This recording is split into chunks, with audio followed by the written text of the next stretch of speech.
Good afternoon. The Secretary General will brief you on the second day of the meeting of NATO defense ministers, and then we'll have time for your questions. Secretary General. Good afternoon. Defense ministers met today to discuss strengthening our deterrence and defense, NATO's missions and operations, the damage to critical undersea infrastructure in the Baltic Sea, and the situation in the Middle East. First, Israeli Defense Minister Gallant briefed us on the horrific terrorist attacks by Hamas against Israel and on Israel's ongoing response. Allies strongly condemned Hamas's indefensible attacks on civilians and called for the immediate release of all hostages. Our thoughts are with all those affected by these horrific attacks. Israel has the right to defend itself, and as the conflict unfolds, the protection of civilians is essential. No nation or organization hostile to Israel should seek to take advantage of the situation or to escalate the conflict. Today, a number of NATO allies made clear that they are providing practical support to Israel and doing everything possible to provide for their affected citizens. Ministers also addressed NATO missions and operations, including in the Western Balkans and in Iraq. The European Union joined us. In response to recent tensions in Kosovo, NATO has deployed hundreds of additional reserve forces to our KFOR operation in recent weeks. And we are conducting more patrols in the north of Kosovo. These are prudent steps to ensure KFOR has the forces it needs to fulfill its UN mandate impartially. Belgrade and Pristina must behave responsibly, refrain from destabilizing actions, and re-engage in the EU-facilitated dialogue. This is the only way to lasting peace in Kosovo. In Bosnia-Herzegovina, NATO continues to support the EU-led Operation Althea, which plays an important role in regional stability. In Iraq, our mission is expanding its support to Iraqi security institutions to help prevent the return of ISIS. Terrorism remains the most direct asymmetric threat to the alliance.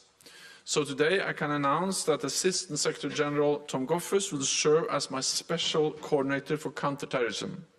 He will ensure that NATO's response to terrorism remains strong, effective and coherent. Defense ministers also addressed our progress in strengthening NATO's defenses. At the Vilnius summit, we agreed the most robust defense plans since the Cold War.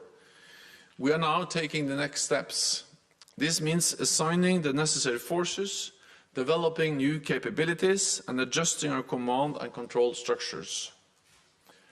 Russia's war on Ukraine is a reminder of the important role NATO's nuclear weapons play in deterring aggression.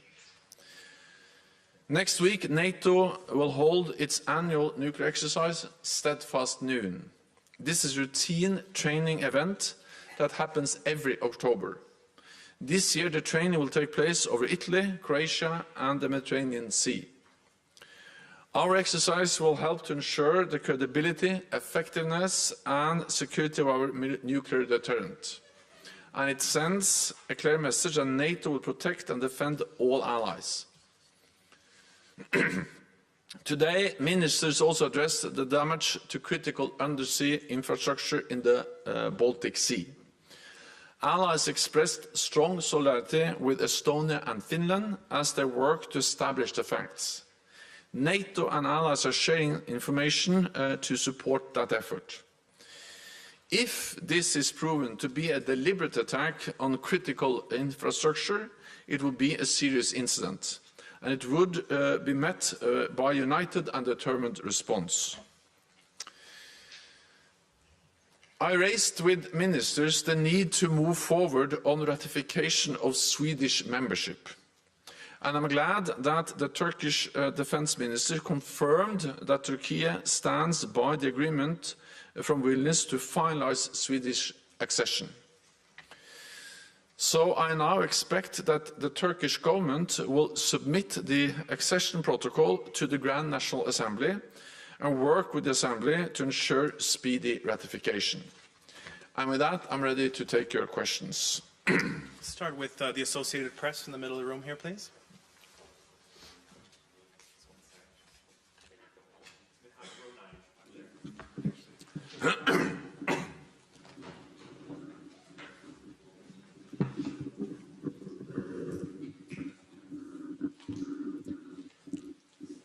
Secretary General, you said, Lorne Cook from the Associated Press, you said in your opening remarks concerning Israel that no nation should try to take advantage. Is there concern among allies that Russia indeed might be trying to use this, and in what way do you fear that it may do that? Thank you. The situation in the Middle East is now very challenging, and of course there is always risk that nations and organizations hostile to Israel will try to take advantage, and that includes, for instance, organizations like Hezbollah or a country like Iran. So this is a message to countries and organizations hostile to Israel that they should not try to utilize the situation. And the United States has deployed more military forces in the region, not least to deter any escalation or prevent any escalation of the situation. Go to the gentleman in the second row here, please, in the front. Thank you, Mikael Holmström, Dagens Nyheter, Sweden. I have two questions on the regional defense plans. How big problem is it that Sweden is not yet an allied nation and cannot be included in the defense plan of Northern Europe? And my second question is, how was this discussed today by the ministers? Thank you. The ministers expressed strong support for speedy ratification of Swedish accession, and they called on those allies who have not yet ratified to do so as quickly as possible, the two allies that are not yet ratified. So that was a very clear message from all those allies that have already ratified, meaning 29 out of the 31 allies. And I also expressed that myself, and I also refer to the agreement in Vilnius, where it was clearly stated that Turkey were going to submit the accession papers and work with the parliament to ensure ratification. Therefore, I welcome that the defense minister of Turkey stated clearly that Turkey stands by the agreement in Vilnius, including the need to ensure ratification. So this will continue to be my message. I spoke recently with President Erdogan, conveyed the same message, and I will continue to convey that message on behalf of all those allies who are calling for a speedy ratification, to ensure that that happens as soon as possible. Then we have to understand that Sweden is already very much integrated into NATO, politically, but also militarily. And of course, even though they're not formally a member and cannot be formally integrated into all our structures, the reality is that they participate in NATO meetings, the military structures, the civilian structures, and of course the fact that we have decided that Sweden has already been invited, has the status as an invitee, also makes it possible to take more and more into account when we do our planning, when we develop our capability targets, also the fact that soon Sweden will also be a member. So, of course, we would like to finalize this as soon as possible, but at the same time, Sweden has come a very long way already on their way to become a full member of the alliance. We'll go to Sky, third row here, please. Thank you. Adam Parsons from Sky News. Secretary General, you said yesterday that Israel's response had to be proportionate. Israel has today cut off all supplies of fuel, electricity and water to Gaza and its civilian population. So I want to ask, is that proportionate? If it is proportionate, where exactly is the limit? And if it is not proportionate, what can NATO do about that? Well, NATO as an alliance is not. The reports are shocking, and that's also the reason why allies have so strongly condemned these horrific terrorist attacks against civilians in Israel and against Israel. As this conflict evolves, it is important to protect civilians, and this was also clearly expressed by allies. There are rules of war, there are the request for proportionality, and this was highlighted by many allies, and that's something they state at the same time as they very clearly condemn the brutal atrocities and the violence that Hamas has been responsible for. Go to Lithuanian National Television here in the second row, please. Mindaugas Laukagalis from Lithuanian National Radio and Television. I also have a question about regional plans.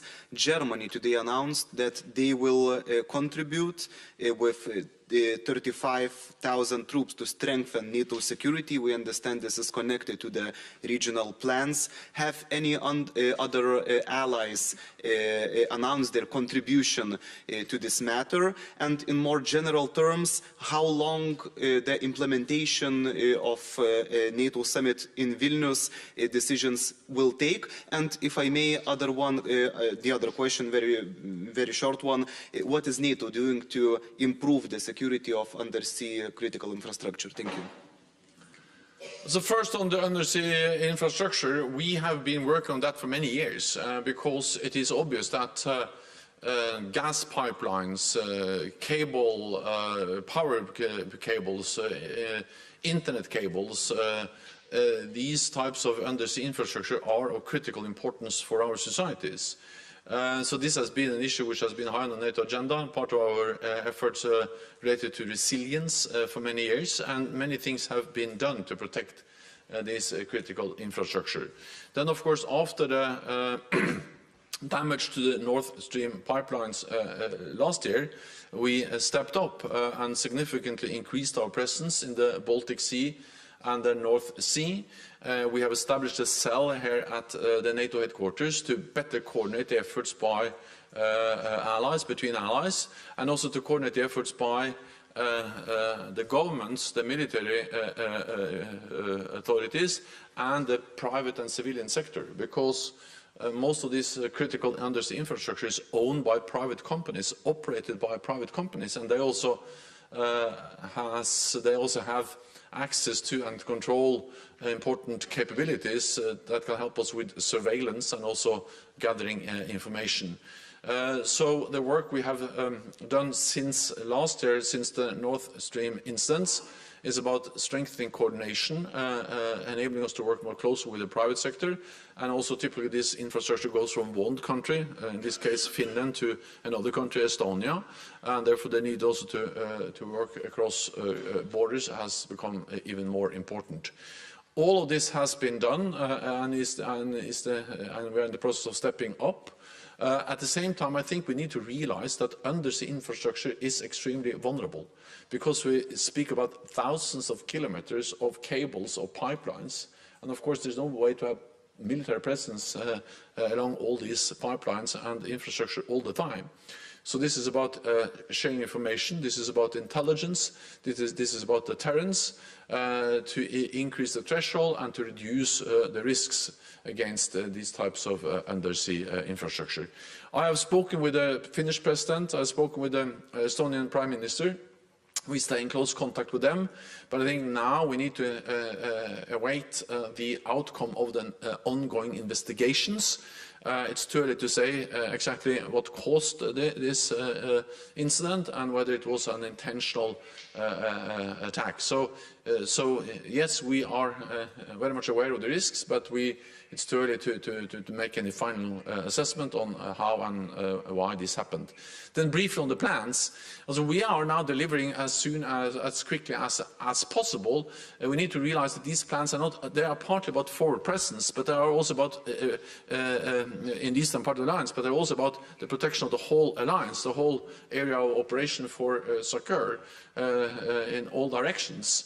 And not least, they are about higher readiness of forces, roughly 300,000 troops on high readiness, so we can quickly reinforce if needed. And allies are constantly delivering on the capabilities needed to make these plans executable. Go to ATV Kosovo, in third row, please.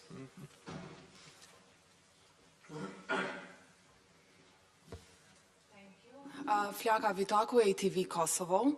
So I have two questions. The first one, how do you assess the current security situation in Kosovo, and how long will the mandate of NATO's mission KFOR in Kosovo will last? Well, first of all, we have a very clear UN mandate, and of course we continue to follow up on that mandate, and there is no indication that mandate will change.